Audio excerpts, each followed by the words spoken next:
No one in at the moment. Nothing in their training can possibly prepare an officer for this. The police. Got it.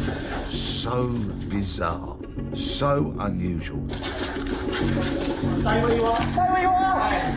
Stay where you are. Show your hands. Yeah. Jenny? The time is 12:12. You're under arrest on suspicion of murder against Jonathan McCullough and Lois McCullough. Okay? My dad's body's in there. Right, okay. Yep, okay. Obviously I'll What about your mum? a little bit more complicated. Cheer up, at least you caught the bad guy. A woman confesses to murdering both her parents and then hiding their bodies. Virginia McCullough had been living with the bodies of her dead father John and her mother Lois for the past 4 years. This is a crime that shocked the nation. This case is truly bizarre. The wickedness, the violence. A mother and father murdered by their daughter. This is the cold, ruthless eyes and face of a killer. Who hid their bodies in the family home. Virginia has created a tomb out of breeze blocks covered with blankets. And lived with them for 4 years. That's my dad. My mum's upstairs in a wardrobe. How did she get away with it for so long? The lengths she went to, the lies that she perpetrated to conceal their death. How did she get caught? It was the GP's practice that started to unravel her web of lies.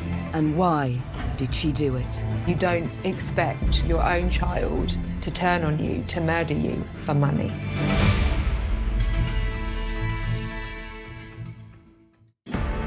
The psychopath daughter jailed for life for murdering her parents after living with their remains for 4 years. The details of this case shock and horrify even the most experienced of murder detectives, let alone members of the public.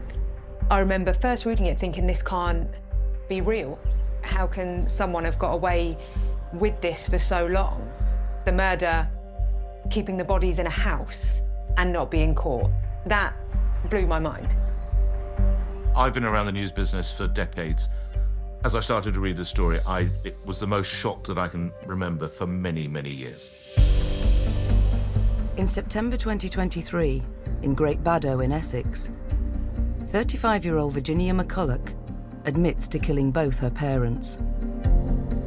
So usually it's one parent that's killed. Double parricides are rare, but double parricides where there's a female perpetrator are incredibly rare, less than 1% of cases. Really, really unusual. The couple hadn't been seen or heard from since the summer of 2019. As officers handcuffed McCullough, she calmly told them they needed to know about something that they would find upstairs. They could barely believe what she told them next. Cheer up, at least you caught the bad guy.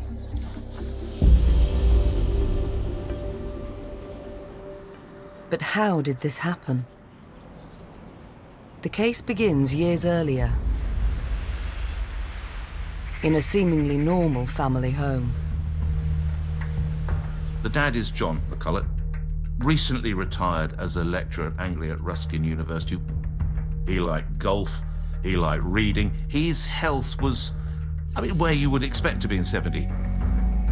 The mother is Lois McCullough, who is 71, suffers from agoraphobia, but despite that, she has a wide network of friends. She has a wide network of pen pals, actually, around other parts of the world, not just in the UK. Generally speaking, they appeared to be a happy couple living out their retirement. Also living at the couple's home on Pump Hill is their daughter, Virginia, who is in her early 30s. Virginia McCullough was the youngest of 5. The others had all left home and created lives for themselves, but Virginia remained at home with her parents. She didn't have a wide circle of friends, never been in regular employment. To outsiders, it appears that Virginia is acting as carer for her aging parents. Virginia took care of the finances on behalf of the parents and looked after their banking. Her parents both had health issues. So it could be said that she was fulfilling some kind of carer role for them both. They can rely on her. She stayed at home, so she will care for her elderly parents. Could it be a better picture of love from a daughter? But this caring relationship is not all that it seems. We know that Virginia lied to her parents throughout her time living there. They think she's gainfully employed as a web designer. She told them that she had a job, so there must have been some element of lifestyle deception. Did she leave the home every day, or did she claim to work from home? She had no sources of income. All she did every day was be at home and gamble, be an online shop. And to fund her habits, Virginia isn't just managing her parents' money, she's stealing it. She was in control of their bank accounts, so she could make money essentially disappear. But with a gambling habit to feed, Virginia is soon stealing large amounts, and her parents begin to get suspicious. We know that, for example, her parents were asking questions about the money and where some of that money was going, and we know that she would be lying to her parents and saying, well, actually, something's happened, some money's been taken from the bank and I'm dealing with that. She says that there's a banking error, that they've been a victim of fraud, that they're entitled to compensation, and she even creates these fake documents to show them or try to prove to them that what she's saying is genuine, when in fact it was a complete lie.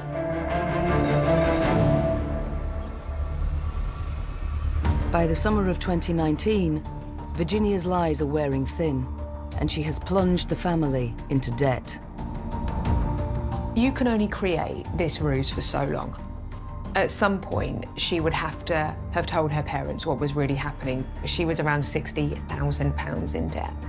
That is a lot of money. And I think it was at this point that she decided there was only one way out of this, and telling the truth wasn't going to be that way. Virginia has seen a way to silence her parents' questions once and for all, and to get access to even more of their money. She would have done anything to get them out of the way in order to have what she wanted. But it will involve doing the unthinkable. She left nothing to chance. If one went, the other had to.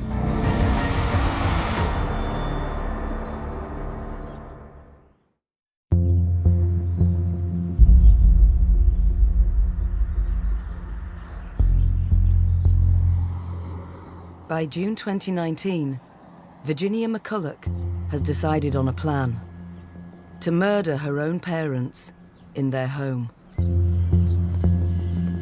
Murder, by its very definition, has to have an element of premeditation to it. But Virginia's planning stretched over months and clearly showed just how determined she was to kill her parents. She spends months buying the necessary medication and drugs that she's going to use to poison her parents. Virginia has gathered a vast stockpile of prescription medication, including powerful sedatives. She buys implements so that she can crush those drugs into a fine powder and she can slip into drinks for her parents. And Virginia is taking extra steps to make sure everything will go to plan. In the days and weeks before she carried out the murders, Virginia treated her parents like guinea pigs.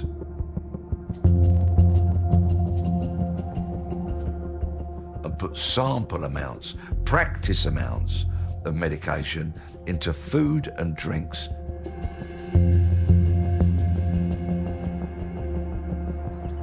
She's their principal carer, so she's looking after their food and their drinks, and she's testing to see how much it's going to take, how much will it be to be the fatal dose as she watches how they react to the drink she supplies.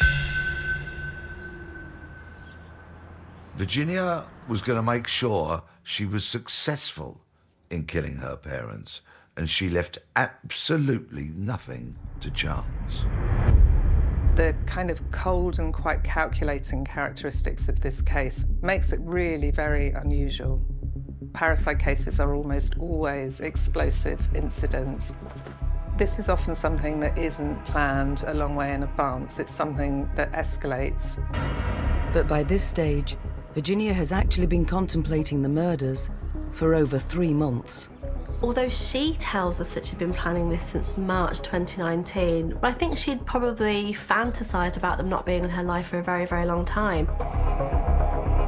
For me, as a police officer, this is a new level. Someone that can plan it. Was she sitting there having dinner with them every evening and going through in her head how she was going to kill them? I mean, that just puts a complete new layer on everything. It's chilling.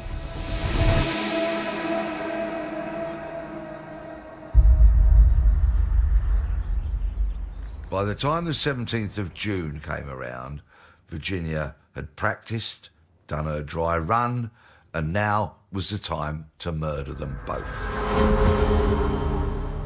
Throughout the evening, Virginia brings her parents various drinks. Unbeknownst to them, she's added a lethal combination of drugs. Virginia had prepared a concoction of prescription drugs which she put in his Guinness and in his brandy.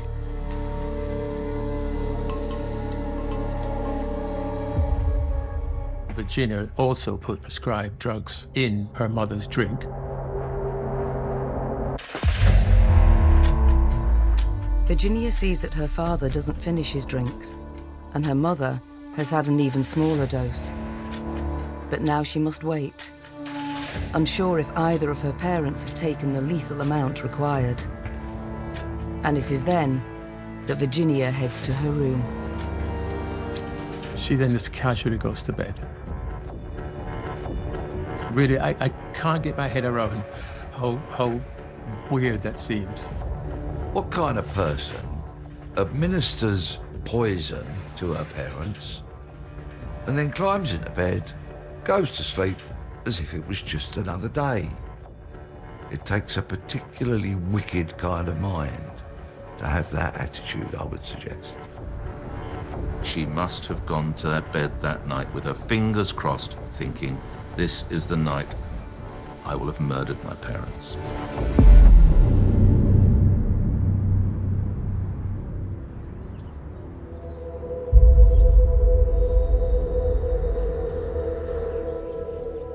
It's early morning, and Virginia wakes to see if her planning has paid off.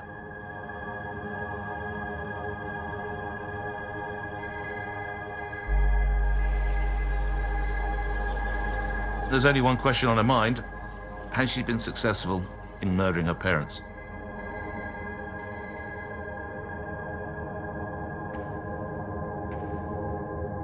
The next morning, she got up and went into the room. Virginia first enters her father's bedroom and sees him lying on the bed, motionless. She found him dead in bed. So the first part of her plan had come to fruition. Her scheme has worked. Virginia McCullough has successfully poisoned her father. But there's a problem. When she went to her mother's room upstairs, she found her sitting up in bed. She was actually listening to the radio with a set of headphones on. So it would have been a surprise for Virginia to see her sitting up in bed, and she's alive and well. So the poisoning had an effect, but she didn't take enough of the poison. Virginia needs to decide what she's going to do next. Virginia later said, if one went, the other had to. And of course, what she meant by that was that if her mother had lived, she would have found her husband dead. Her mum was doomed to die, sadly. Virginia had to put her backup plan into action.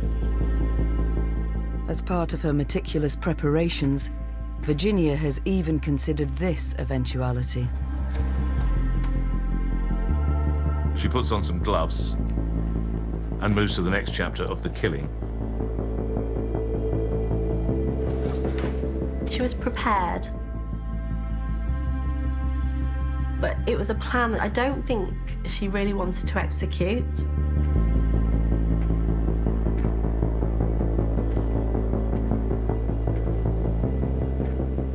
Virginia hesitates, approaching her mother's room multiple times, considering her next move. It's almost perhaps as if she was plucking up the courage. She could have had the courage to decide that she wasn't going to do it. Don't anybody be in any doubt that this woman was utterly committed to murdering both her parents.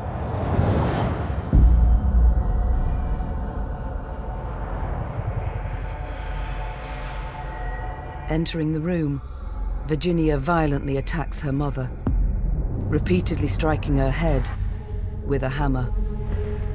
Her mother was staring at her in disbelief as the hammer rained down on her head. Her mum said, "What are you doing?" For someone like Virginia, it was almost a case of how dare you not die? Dad died, Dad took the poison, he did what he was supposed to do. You didn't do that. Defense wounds later discovered on Lois's body would reveal her desperate attempts to protect herself against her frenzied daughter.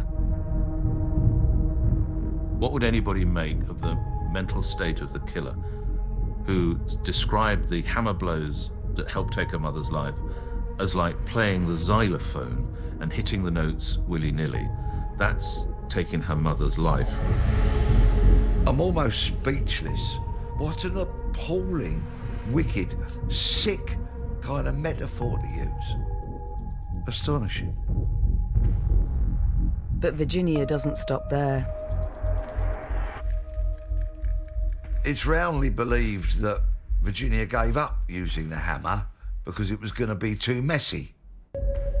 She decides to use another weapon that she bought in advance.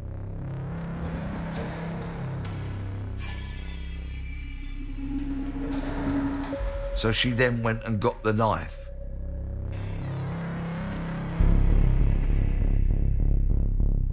Eight stab wounds, 7 to the chest. She was leaving nothing to chance. The fact that she uses a knife and she stabs her mother so many times gives us indication that this is just an act, this is just something that has to be done. She can see what's happening, but the emotion behind that veil isn't actually there.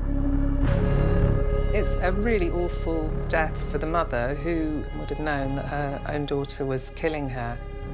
It's rare that we see this level of violence from women. This is a lot of pent-up resentment, a lot of pent-up kind of maybe even rage and anger towards her parents, which has made it really much easier for her to do. According to Virginia, after brutally murdering her mother, she then sits with her on the bed and apologizes. She actually says she held her mother's hand as she dies, repeatedly saying, "I'm sorry, I'm sorry." That is utter, unbelievable drivel. There's no sorrow at all on this woman's behalf. She has been plotting this for weeks and months. She's even had a dummy run. She's worked it out. She's got a backup plan. There was utterly no sorrow whatsoever.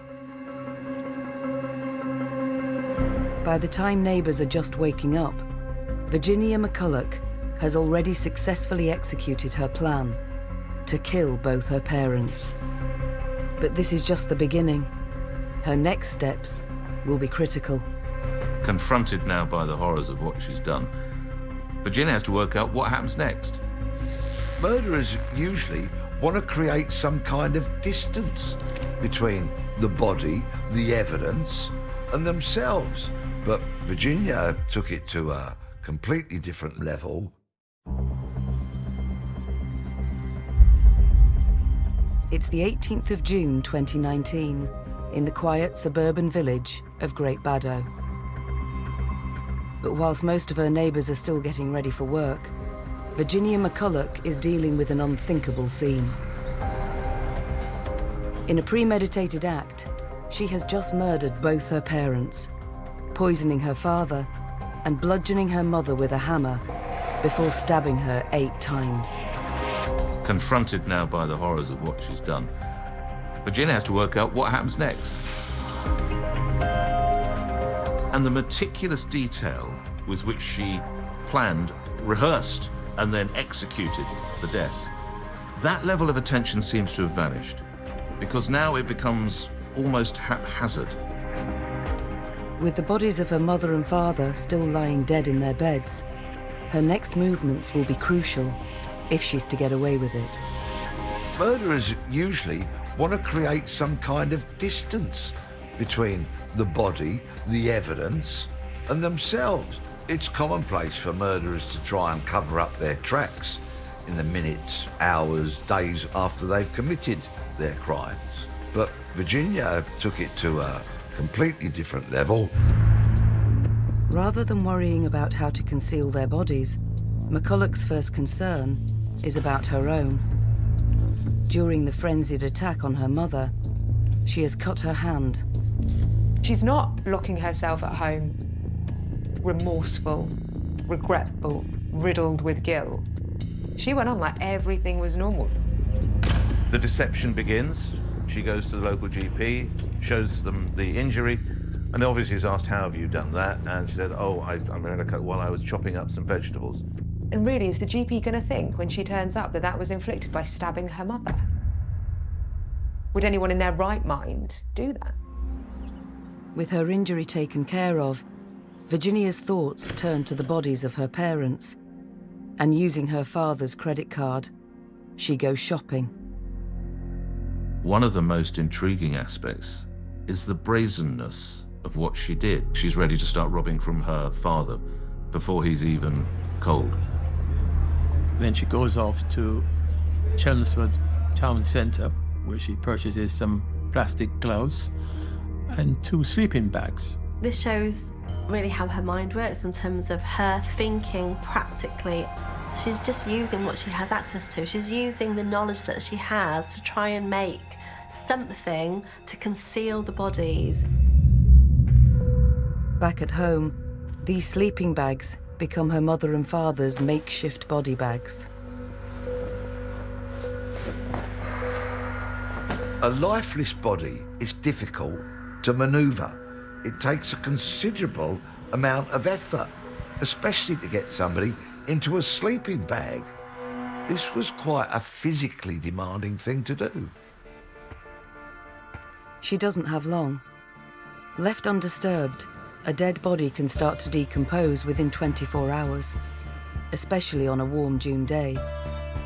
It will begin to leak fluids and smell, attracting flies and potentially the attention of her neighbours. Professor Anna Williams is a forensic anthropologist and an expert in body decomposition. Whether knowingly or not, by wrapping the bodies in sleeping bags, that would have absorbed a lot of decomposition fluids. By wrapping in plastic, she created a microclimate around the body that would have kept oxygen out and kept water in. Any maggots that have hatched from the eggs laid by flies would die without oxygen and therefore changed the process of decomposition from then on. With step 1 complete, McCullough begins another shopping spree, buying breeze blocks, sharp sand, cement, everything she needs to hide a pair of bodies. So many murderers put their victims' bodies in places where they hope they won't be found. She didn't throw them in a lake or a river or the sea. She didn't drive them to some remote quarry. She concealed them in the house. It suited her to keep the remains at home. If she didn't, and she disposed of them somewhere else, it could have been found by someone. And eventually it would work their way back to her. So by concealing them at the home, she still had control over what was happening. It shows planning, organisation and rationality. If I'm to try and take the bodies out of the house, it's going to cause more suspicion. How can I rationally get away with this crime, and how long can I get away with it for? She hides her mother Lois's corpse inside a bedroom wardrobe, sealing it shut. Then, using breeze blocks and filler, she builds a makeshift mausoleum. Her father's corpse is stashed inside and covered with at least 11 layers of plastic. She disguises it all with multiple blankets. So I'm looking at an image of John's study where Virginia has created a tomb out of breeze blocks, and it just looks like a bed. There's photographs, pictures and items left on it. It's there in plain sight. Your parents who looked after you and supporting you for all of your life. I've never seen a body ever concealed in that kind of manner. The real lack of dignity that she afforded to the bodies, it's particularly wicked. This is not a temporary measure. Virginia McCullough plans to remain living with the bodies of her parents inside the house. The primary reason that people would move a body to another location is to remove themselves emotionally and physically from the situation. In this case, if Virginia doesn't have a need to emotionally detach because the emotional attachment wasn't there in the first place, then it seems conceivable that she was relatively comfortable with living in the home with the deceased bodies.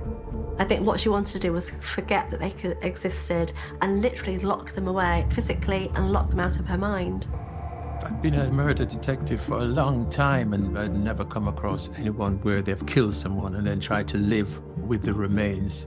We can't comprehend what that must be like. The idea of being in the same house or room as a decomposing body is pretty horrific. From my experience of the smell, it permeates everything. And at the beginning, in the first 24 hours, the smell of a body is not terribly offensive, it's not terribly strong. And then in about 1 to 2, maybe 3 weeks, the gases are released a lot more, then it can be very smelly. It's a very characteristic, offensive smell. It's greasy, it sticks to your eyelashes, to your nasal hairs.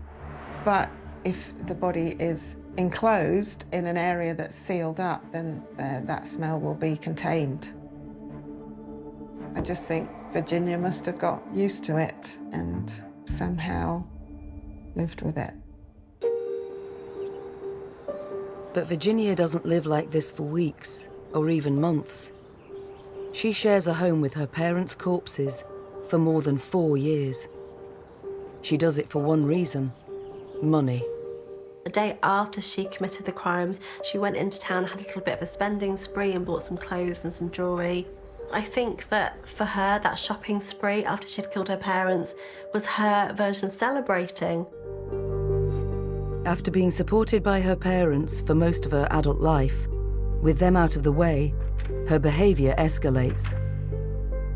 Days after she has murdered her mother, she has applied for a credit card in her mum's name. At the same time, she's still claiming all their benefits: pension, winter fuel allowance. She is just taking everything she can while spending the money that's in their bank account.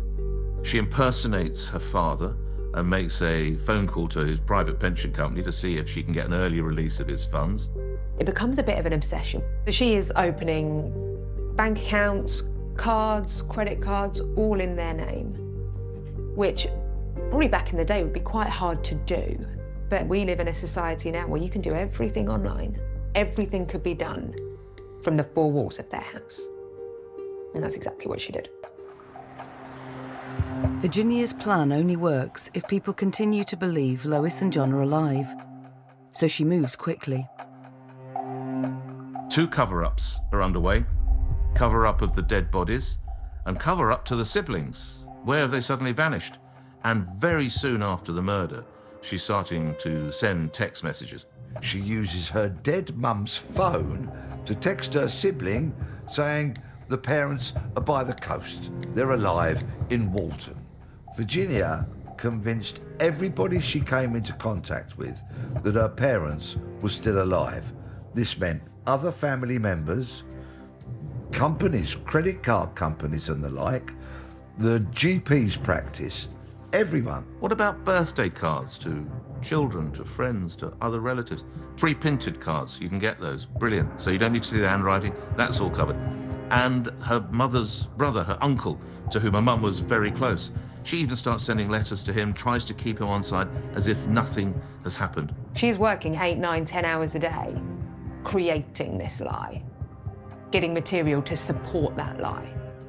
Fraudsters are liars, essentially. That's what it boils down to. They always think they're a couple of steps ahead and they will cover their tracks as they go. She has really thought this through. This essentially was her job. She relies on a regular bank of excuses, cancelling her parents' appointments and putting off friends and family by claiming they're either ill or on an extended holiday. Why was there never any attempt to find out what had happened to Mum and Dad? It's almost as if they fell off the face of the earth. Surely she should have been asking herself, how long can I keep this charade up? Surely she should have been thinking, well, this lie, this deceit can't carry on forever. In March 2020, fate brings a stroke of luck. Good evening. The coronavirus is the biggest threat this country has faced for decades. An event Virginia couldn't have expected. One that gives her a huge advantage. To stay at home, protect our NHS, and save lives. COVID-19 forces the entire country into lockdown. This pandemic created this perfect cover for her. People were not allowed to leave their houses.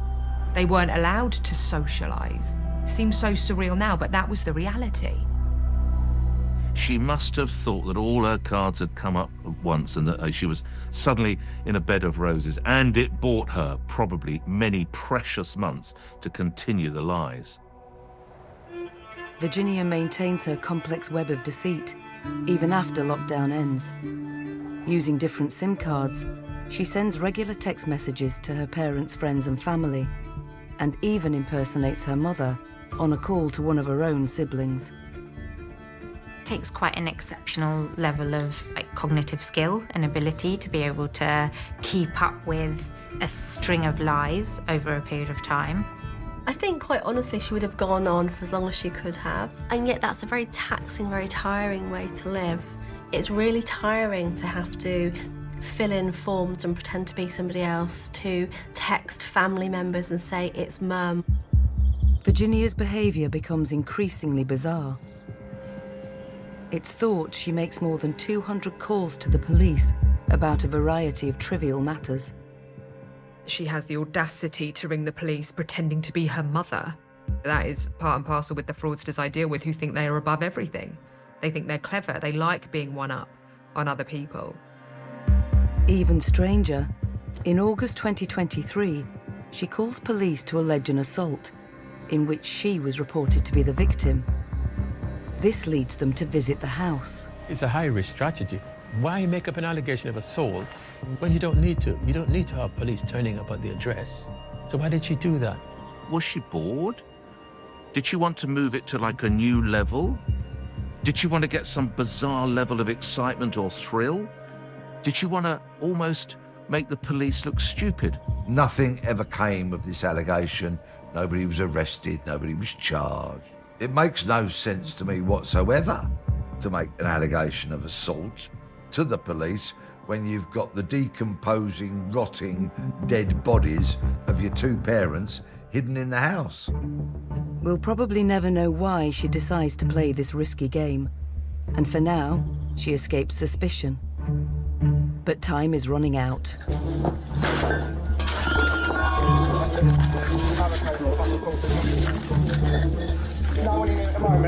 Soon, one misstep will end her deception once and for all.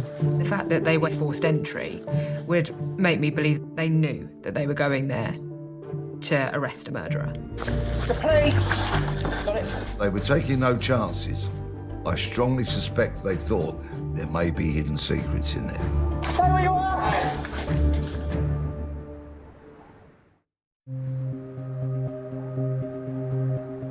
September 2023. John and Lois McCullough have been dead for more than 4 years. Their bodies are still inside the family home. And the only person who knows they are there is their daughter, Virginia. I've lived with those remains every day for that 4 years and 3 months, with all of the ramifications of that. Even with my professional head, as an ex-detective, I have no comprehension as to how she managed that or thought that that was going to be the right thing to do. But after successfully carrying out years of deception, convincing the world her parents are still alive, everything is about to come crashing down. It was the GP's practice that really started to unravel her web of lies and murderous deceit. They were very concerned that they hadn't seen her parents for some years. Prescriptions were no longer being collected. Suspicions were being raised. The cracks were beginning to show. The end was nigh. The GP is concerned because every time that they've made an appointment to see both parents, they've either been cancelled or they've been told that they're not well. When that situation occurs for a GP, they have to ask themselves certain questions. Do we need to inform someone because this is out of character? And at some point, the GP was that concerned that he obviously contacted the safeguarding unit, and they subsequently then contacted the police. A missing persons inquiry is launched. When the police contact Virginia, she gives the usual excuse. Her parents are away travelling. But they see through her lies. Now, something would have sparked something in that officer, whether it was that little gut instinct that you get, the copper's nose, they call it. Did the officer think, oh, well, that's convenient? Oh, that's a coincidence. No coincidences in this world. Police officers are frequently lied to. It's what criminals do. And it's also why many, many police officers are extremely good at spotting a liar and their lies. The police quickly realise that John and Lois McCullough are more than simply missing. Within a couple of weeks, Essex police are at Virginia's door and are about to make the most grisly of discoveries.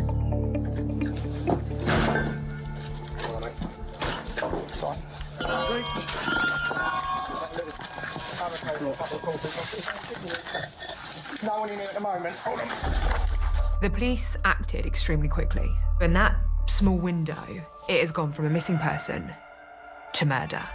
The police clearly knew or strongly suspected that something was not right, because when they crashed through the door, they were already wearing forensic suits, which is very unusual. If you were just doing a welfare check on someone, you'd go in regular uniform or even plain clothes and knock on the door. This was very different. The police!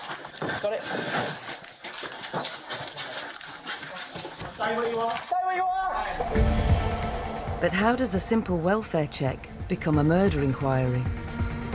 I suspect that in the background they did a lot of discreet police inquiries.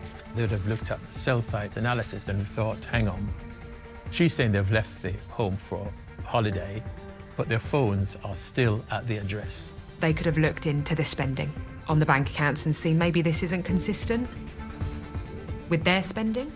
They could have spoken to other family members during that time and said, well, have you seen them? Whatever police have uncovered in the background is enough to obtain a warrant and place Virginia immediately under arrest. It started as a missing person inquiry from a police perspective, but when Virginia is arrested at the scene, she's arrested for suspicion of murder. Stay where you are. Show your face. Yeah. Jenny? Jenny? Hold. The time is 12:12. You're under arrest on suspicion of murder against Jonathan McCullough and Lois McCullough. Okay? You don't have to say anything, but in my home defence, if you don't mention when question, social life support, anything to do so with the evidence. Okay? Alright, your arrest is necessary for a prompt and effective. Is there anything in the pocket we should know about? Yes, there Where? is. Can I take you to it? No, you can tell me. Can we go in there for a second, just so I can tell you something about what's in there? Yeah. No two people I've ever arrested have ever been the same in how they react to it. But that is unusual. She's very compliant. Most people, if you go and arrest her for murder, they'll say, what are you talking about? Who, what, when, where, why? She seemed to have accepted it straight away. This case has been described rather bizarrely, as both complex and straightforward. I'll put it this way. You didn't have to be Sherlock Holmes to figure it out. So it was straightforward. There was a full and frank confession virtually the minute the police crashed through her door. My dad's body's in there. Right, okay. Yep, okay. Obviously I'll What about say, your mum? a little bit more complicated. Okay. What stands out is that the matter-of-fact way that she deals with the police. She's been rumbled. The game is up. The four-year lie, the web of deception, it's all over. And yet her voice is emotionless. She might as well have been reading the yellow pages. Where will we find your mum? Okay, so upstairs there are about 5 wardrobes. Yep. It's behind the bed at the back next to the sink. It's the second one. I've been to jobs where we're asking for various items. They'll say, all my accountancy books are upstairs, 3rd drawer down, and we go up there and we do it. And that's talking about paperwork. She is describing where her parents are, dead in the house, as if they are paperwork. Such a fascinating response. She's clearly expecting this on some level. What you see is what appears to be a calm composure. It's a little bit more than that. This is someone who's used to acting. This is someone who's used to feeling uncomfortable around people, and so is used to putting on a facade. I did know that this would kind of come eventually, and it's proper that I serve my punishment. So, yeah. Are you happy to sign that, to say that's a true account? Yeah. Here they are, shortly after entering the home, getting a full and frank admission to not one, but 2 murders of her parents by Virginia. In all my years of policing, I have never before seen a confession that is so thorough and so detailed. I think she's quite enjoying the attention that she's getting here. She actually quite likes the fact that the police are there, and now she gets to tell her story and have someone listen to her for a change.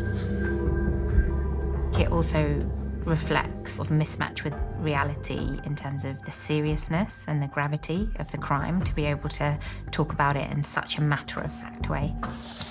Cheer up, at least you caught the bad guy. I've just woken up today and done my job. No. I know I don't seem Not a lot. 100% evil, but we all, yeah, I'm not going to comment on anything. It's not my job to comment on it, okay? Because I've got to be impartial with everything, okay? So I'm not going to give any comment. No.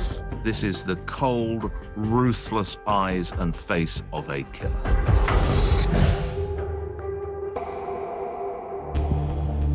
The shocking police body cam also captures Virginia's detailed descriptions of how she murdered her parents.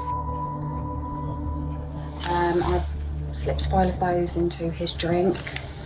There were about 2 or 3 drinks that I brought downstairs. When she's back at the police station, Virginia then goes on to describe what she calls the most grisly detail, and that is the hammer, still covered in blood, which she used to batter her mum with. So, the next bit is very hard to talk about. That's probably the most grisly detail. So, on the ground floor, underneath the stairs, there's a few, like, storage boxes and things. And in the middle, I think it's in one of the boxes or in a bag or something. If you want me to shush after this, it's fine. But every bit helps. You will find forensically it's helpful. There's a hammer. I know, but I'm trying to help so you find everything. It's in the middle, underneath the stairs. It will still have blood on it. It's rusted, but it will still have blood traces on it. There's still a weapon under the stairs. It would still have blood on it. I mean, is a really bizarre one. I mean, people tend to kill people and immediately get rid of the murder weapon, but she chose to keep it for what? Yes, mind-blowing. But the murder confessions are not the only crimes Virginia McCullough admits to. Virginia cannot stop talking. She tells the same police officer that there's a bank card and some cash in a bag, and she wants to confess to the fraud that she's been committing. Also in the handbag as well, there's, and again, because you're probably going to need to know about it, there's a card in there, card one money, and that's a bank card where there's a lot of transactions that have taken place over the last few years from money that pertains to my parents. The murders was quite straightforward, as it can be for that type of incident. But the financial side would have been a little bit more complicated because Virginia was actually committing fraud and theft and deception from her parents, as well as the banking institutions. He's just openly admitted to committing this financial fraud for at least 4 years. Just so blasé about it. Virginia tells police she has defrauded her parents over the years, spending money from credit cards, bank accounts, pensions and benefits that were all in their names. So in total, over a 4-year period, she took £150,000 from her parents in multiple means. The money has all gone. One large chunk of it frittered away. We know she gambled around £21,000 that police are aware of. She online shopped, clothing, jewellery, but nothing about it was extravagant. She didn't live this extravagant lifestyle that one would expect a fraudster to live. And again, this is extremely common. I very rarely go through the door of fraudsters' addresses and they are living this life of luxury because people don't really understand what it takes to live this life and how much it actually costs. Now, police know the extent of Virginia McCullough's crimes. But this case still has unanswered questions. When you look back at this case, one of the most standout features is that it came to the family doctor to raise the alarm. It's not as if the killer was an only child. She's got 4 siblings. One word, question. Why? And with a full and frank confession already obtained, what will the consequences be for a woman who could commit such unthinkable acts? From a court's perspective, if you can prove premeditation, then that's going to be your aim. I'm sure Virginia's watched plenty of true crime on television, but she didn't really pay very close attention because by concealing the bodies in the home, it was obvious she would always be convicted of those murders, no matter what.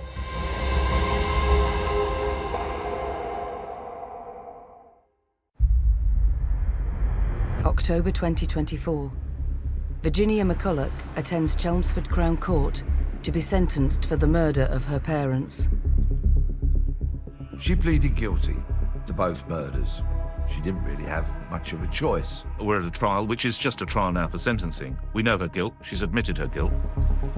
So there would be no trial. You don't need jury members to define her guilt because she's admitted to it. So essentially, you go straight to sentencing at that point. The facts are read out from the prosecution and then from the defence team. And then the judge makes the decision. And the question then for the judge was, what was the sentencing going to be? Was it going to be life sentence, which meant she was going to spend the rest of her life in prison, or was there going to be a minimum term that she would serve? The packed courtroom hears the motivation behind Virginia's crimes. So what drove this killer? Well, you won't be surprised that what drives a lot of killers is cash. I mean, the judge summed up fantastically. All she cared about was money. In the 8 years that I have been investigating financial abuse, I have seen people exploiting family members financially. But to this level, for this result, never.